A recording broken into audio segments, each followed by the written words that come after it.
Jesus said, "Come to me, all you who are weary and burdened, and I will give you rest."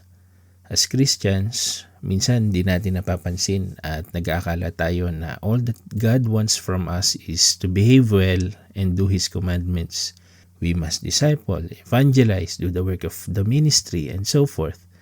Habang ang mga bagay na yun ay pawang maganda at mabubuti, there will come a point po in our life na mapapagod tayo, manghihina. And that's okay. Kapag dumarating tayo sa punto na yon, we are being reminded of how weak, frail, and helpless we are bilang tao.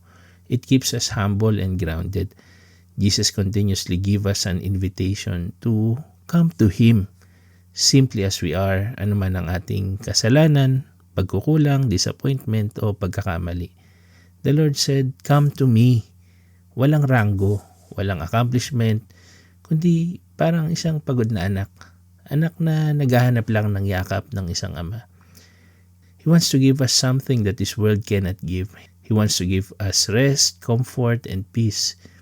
He wants to assure us that no matter what that is, okay lang yan. He loves us with an everlasting love, and we are so precious in His sight. Kaya kung tayo po ay napapagod, lapit lang po tayo. At tiyak ang Panginoon ay nag-aabang lang sa atin at lulukuban niya tayo ng kanyang presensya. Tayo po'y manalangin.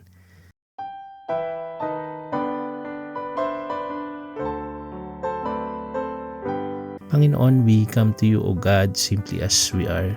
Alam mo po ang lahat. Salamat, Panginoong Hesus, sa pagmamahal mo nang ialay mo po ang iyong buhay bilang aming katubusan at katiyakan. All we can do is to respond in humility and worship.